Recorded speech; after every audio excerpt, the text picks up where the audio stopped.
Bismillahirrahmanirrahim. Hari ini saya nak tawar dan mengajak kepada semua mak ayah abang kakak saya untuk bersama-sama dalam menaja pemasangan solar kepada dua madrasah.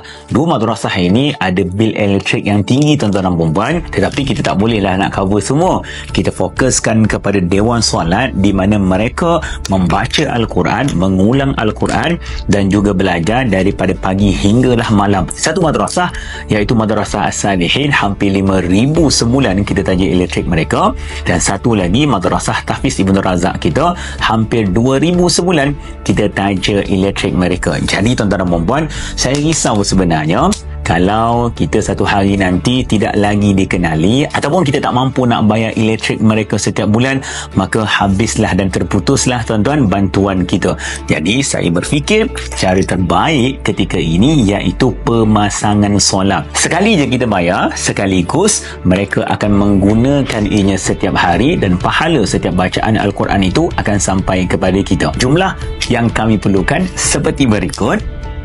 Dan insyaAllah tuan-tuan, kalau kita pakat-pakat RM1 seorang, insyaAllah sesuatu yang terbaik akan sampai kepada kita semua. Jadi saya buka peluang ini kepada tuan-tuan dan puan-puan. Jom kita mulakan dengan diri kita, kemudian kita niatkan untuk insan-insan tersayang. Masya Allah, tabarakallah. Moga kedua-dua tahfiz ni, Madrasah As-Salihin dan Tahfiz Ibn Razak ini, dapat meneruskan Al-Quran mereka dengan elektrik yang kita biayai. Semoga Allah mudahkan segala urusan. Alhamdulillah. Jom, terima kasih kepada Allah.